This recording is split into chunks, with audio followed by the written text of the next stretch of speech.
All right. So my name is Remzi Kaygusuz. I'm a faculty member at the economics program. I've been here at Sabancı University for a very long time now. I think it's almost 15 years or so. My field of expertise is macroeconomics, and I've been teaching several macroeconomics courses over the years. And currently, I'm the coordinator of the economics program. Today, I would like to tell you about our program, the strengths of our program and why you should choose, or why you would want to choose economics as your major. All right. So let me go ahead and tell you about what I want to say. Okay. So, all right. So, just reading the slide, our aim is to provide students with a rigorous foundation in economic theory and its applications. We would like you to develop analytical thinking to approach real-life problems in a systematic way. Okay, so when you just read this slide, it looks very boring. Let's talk about what it says in these two bullet points.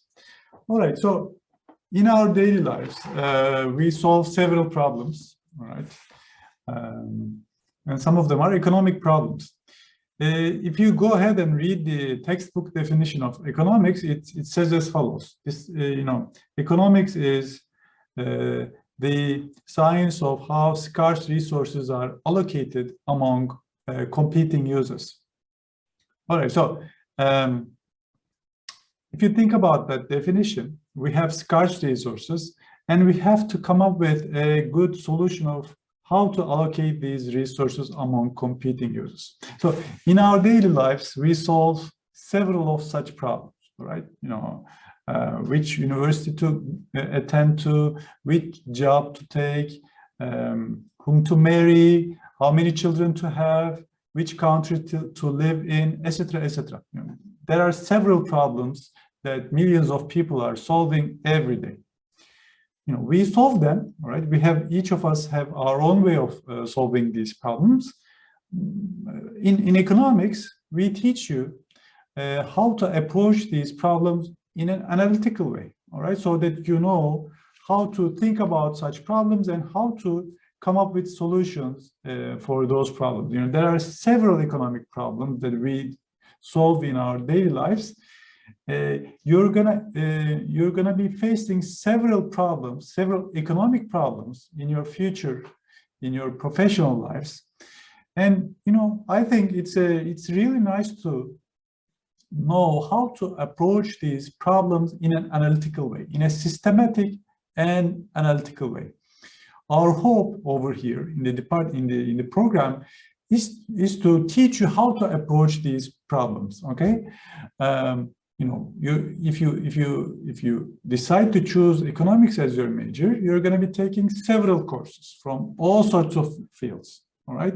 So, meaning that you're going to be facing these sorts of problems in different fields, and then you're going to be thinking about how to solve these problems in analytical ways. And hopefully this is going to help you to learn and develop a way of analytical thinking to approach real-life problems, all right?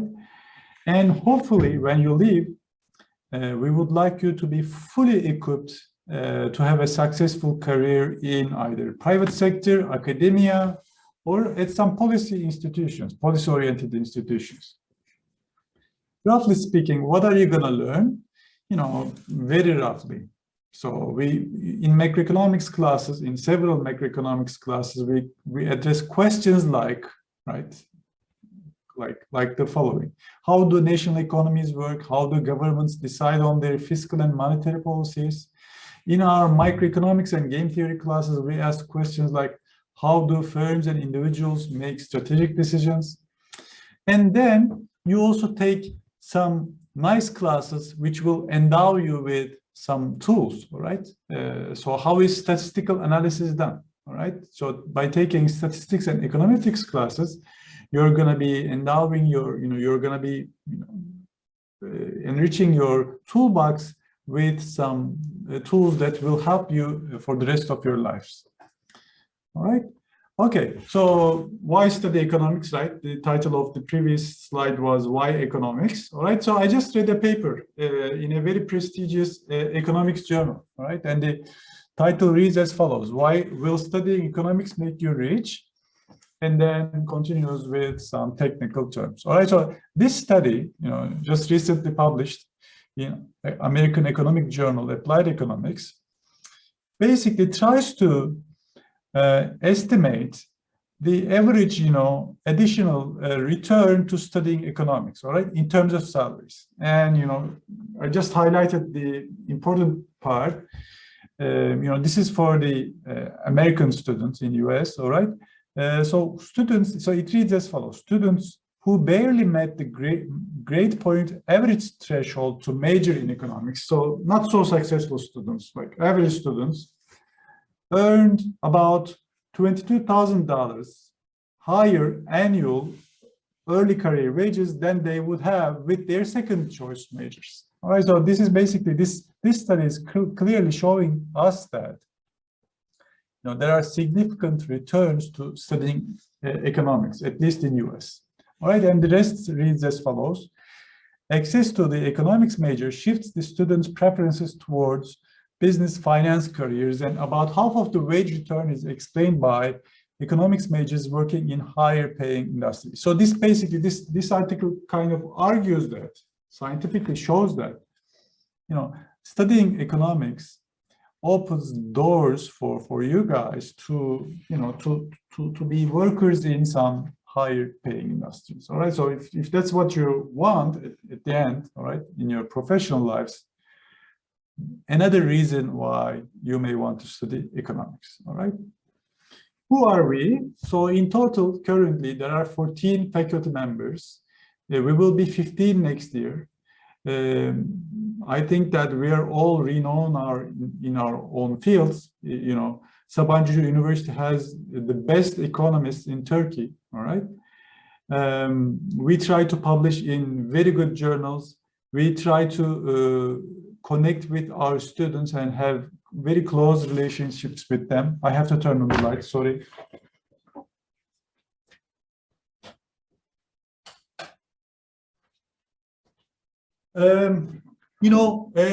Every year, about 30 to 40 students graduate from our program.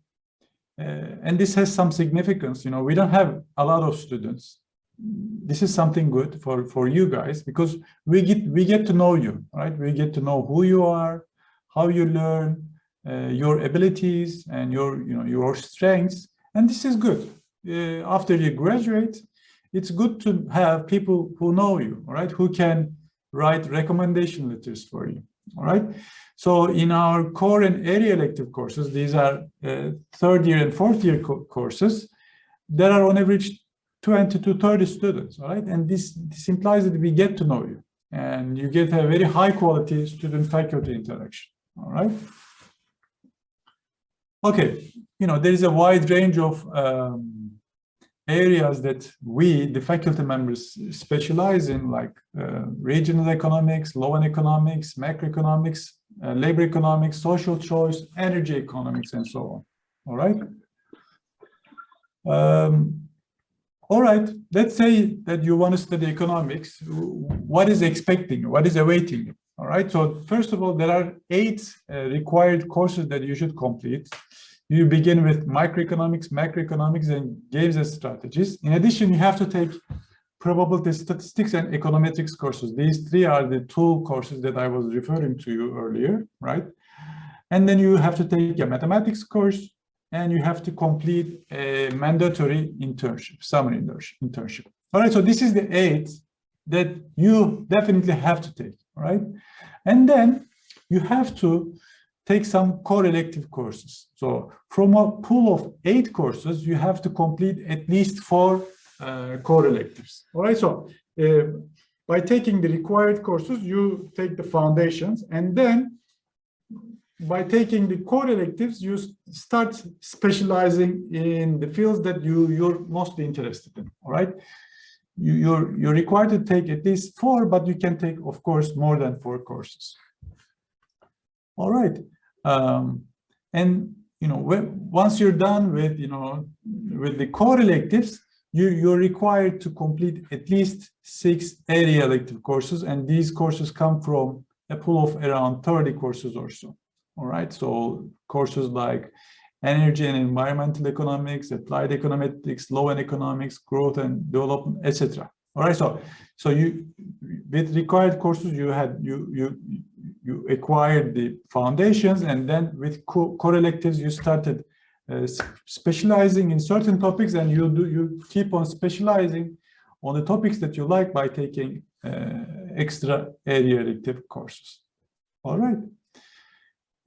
Something that I would like to highlight over here, there are very few, relatively speaking, there are very few mandatory courses, and there is a lot of flexibility over here. Okay, so you're given seriously a big amount of freedom to choose the fields that you would like to learn about. All right, this is something nice. Well, in addition to the required courses, the core electives and area electives, you have to take 10 more courses, and you have to take any 10 courses from any faculty. All right. So over here, I just picked up, some courses that I could choose as an economics student. And the idea while I was choosing these courses was the following: I want to go on to the private sector and become a successful professional afterwards. All right. So what kind of courses that I chose? Introduction to computing, managerial accounting, financial management, auditing, international accounting, international law. So you see, all the courses that I thought would be helpful for me in the business life. All right. Of course, this is according to me. You can choose others, right? Free to choose. Another example, let's say you want to become an academician, all right? Then over here, I chose some nice courses that will help you for a career in economics in academia, right? Courses like several mathematics courses, advanced level micro and macro courses, machine learning courses, things like that, all right? So I just laid out some examples for possible, curriculum choices. All right, and then there is the mandatory internship. You have to complete it in a summer after your 3rd or 4th year. Right. There is this course that is called Econ 3999, which is the independent study. This is a great course for those students who might think that they have some interest in academia, right? So, you might have some idea about pursuing a career in academia, but you may not have experienced it, all right? Which is fine, right? You don't really have to have experienced it before. Well, this course, independent study course, gives you that opportunity, all right? So you do a one-to-one study with a professor in the economics group, all right? You just get together. You have one-to-one meetings every week. You're asked to do some research, some introductory level research on a topic that you like, you prefer. All right, and then at the end of the semester, we expect you to make a presentation and tell about what you learned in this course. All right, so this is a great opportunity for an undergraduate student who might think that he or she could pursue a graduate study in economics. All right. Well, as I told you earlier, there is a lot of flexibility built into the program, and this flexibility allows you to pursue double major or a minor. All right. So these are the programs that you can have a double major with. All right. Yeah, so quite a lot of options over here. Currently, the number of econ major students who are pursuing double major is 12. All right, seven of them are doing a double major with a program in business school, and then 4 of them with international studies, and one of them is with cultural studies. All right. let's say you don't want to pursue a major in economics. Let's say you choose to pursue a degree in computer science, all right? Let's say that is the case. Well, still, no one is holding your hand to not to pursue the second major as economics, all right? So currently, around 45 non-econ students are pursuing a double major with economics, all right? And most of them are computer science students. There is a huge demand for computer science and economics nowadays in the business life, right? And the students are aware of it. All right. As I told you earlier, minor is also very much possible. These are the fields that you can have a minor with, all right? So with economics, most of our students are, most of our econ students are pursuing a minor with finance or mathematics. Okay, so the total number is 12. Okay, that's the most recent number. Well, when we look at the graduates of econ program, 86% of them pursue a career in private sector. The rest pursues a career in academia. The ones who are placed in the private sector, get the following positions: manager, they become managers, specialists, analysts, entrepreneurs, etc. All right. And they work at the following units: finance, audit, marketing, manager, sales, business development, and so on. All right. And these are the companies that they work at. All right. Not all of them, but most of them work at these well-paying international firms. All right.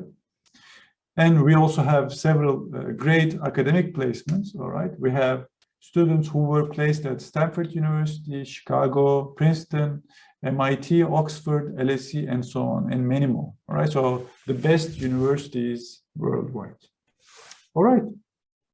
So that's all I have to say about the economics program.